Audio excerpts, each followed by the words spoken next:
ગુજરાતમાં લગ્નના નામે છેતરપિંડીના કેસો દિન પ્રતિદિન ખૂબ જ વધી રહ્યા છે। એવો જ કિસ્સો બનાસકાંઠાના કાંકરેજ તાલુકામાં જોવા મળ્યો।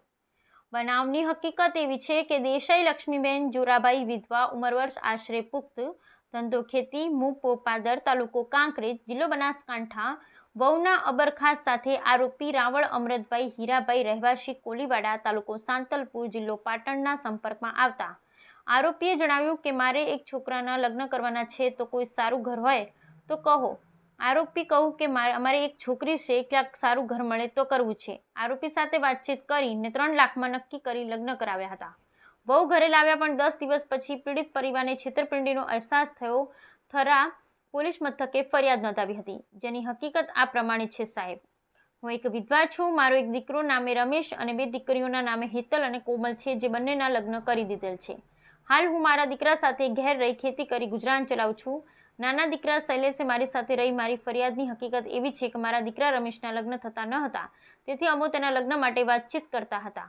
અમારા પરિચિત ભરત સરદારભાઈ રાવળ મૂ સૌપુરા, તાલુકો કાંકરેજવાળાએ આરોપી અમરતભાઈ હીરાભાઈને લઈને આવેલ અને કહેલ કે અમારા સમાજના છે અને લગ્ન કરાવી આપે છે, તેવું કઈ ₹2 લાખમાં લગ્ન કરાવવાનું નક્કી કરી અમને થરા લઈ ગયેલ અને તેના ઘરે એક પુખ્ત વયની છોકરી, જેનું નામ લીલાબેન બતાવેલ, પરંતુ તેને જે આધાર કાર્ડ આપેલ તેમાં મંજુલાબેન સેધાભાઈ વજીર, રબારીવાસ, કુંભારિયા, અંબાજી, તાલુકો દાંતા, જિલ્લો બનાસકાંઠા બતાવેલ છે।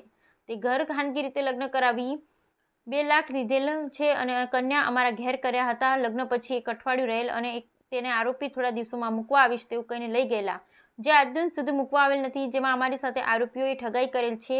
આ આરોપીએ સૌપુરા, તાલુકો કાંકરેજના પ્રવીણભાઈ રાવળ સાથે પણ લગ્નના નામે ઠગાઈ કરેલ છે, જે અંગે આપ સાહેબને ફરિયાદ હકીકત જણાવું છું। તો આપ સાહેબ મારી ફરિયાદ બાબતે મને વિધવાને ન્યાય મળે અને આરોપીઓ વિરુદ્ધ કડક કાર્યવાહી થાય એવી અમારી ફરિયાદ છે।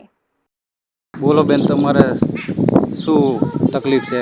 લક્ષ્મીબેન જોરાભાઈ દેસાઈ, ગામ પાદર। પછી આ ભરતભાઈની ઓળખાણથી અમારે આવી બીના બની છે। શું બીના બની? આ બૈરું લાવી 2 લાખ। બૈરું એટલે ભરતભાઈ તમારા ઘરે કહેવાય હતા કે મારી જોડે એ આવ્યા હતા ઘઉં લેવા માટે। એ કે બૈરું રમેશભાઈ નહીં એટલે કે હું કરાવું। હા, અને પછી મેં કીધું સારું હોય તો આપણે કરવું છે। એટલે પૈસા કેટલા લાગશે? કે 2.5 લાખ રૂપિયા લાગશે।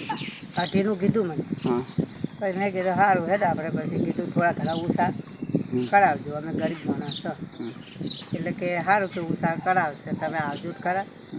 પછી 4-5 દિવસ થયા એટલે બૈરું લાવી, એટલે અમને અહીંયા બૈરું લાવ્યું એટલે એડવાન્સમાં પૈસા આલ્યા તમે?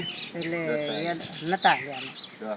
પહેલાં તો બોલાય એને જોવા માટે, જોઈને અમે આવતા રહ્યા। પછી બીજા દિવસે ફોન કર્યો કે તમારે બૈરું લઈ જવાનું છે? મેં કીધું લઈ જવાનું, તો કે પહેલાં 10,000 રૂપિયા આલી તમે લઈ જાઓ।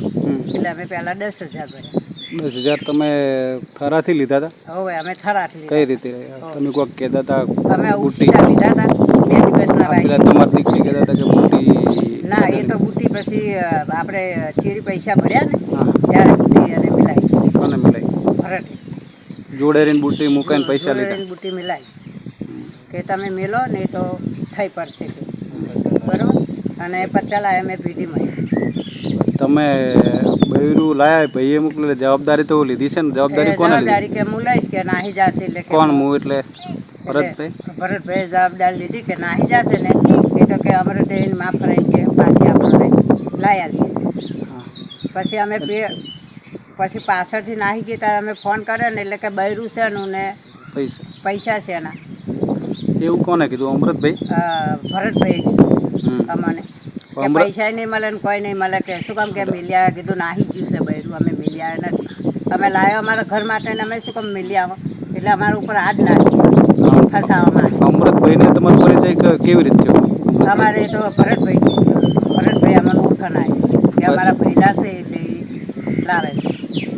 પછી તમને બીક બતાડીને ધમકી તો અમરતભાઈ આલે? અમરતભાઈ આવી કે 2 લાખ રૂપિયા કરેલા છે એટલે 80 ભર્યા છે અને 1,20,000 રૂપિયા આલીને બૈરું મને ફૂંપી દે, પૈસા નહીં મળે ને બૈરું નહીં મળે। હા, તો પાછલા પૈસા તમને કેવી રીતે ખબર પડી કે આ ચીટિંગ કરે છે અમરતભાઈ ને ભરતભાઈ? રટાભાઈએ કીધું, રટાભાઈ પાદરના રહ્યા ને એમને કીધું હતું અમને કે તમે પૈસા ના આલશો ને તમને ભોળવીને લઈ જશે પૈસા। અને આવું બીજી જગ્યાએ એને કરેલું કે? બીજી જગ્યાએ કે કરેલું છે કે સૌપુરામાં। એટલે જ પછી અમે પૈસા ના સૌ પરમથી બીજે પૈસા આપણે લઈને નહવાડી દીધેલી એટલે ચીટિંગ આ લોકો કરે જ છે ને ભરતભાઈ ને અમૃતભાઈ રાય કરે જ છે કે પછી અમને તો ખબર પડી કે આ લોકો 4-5 થકોને એવું કર્યું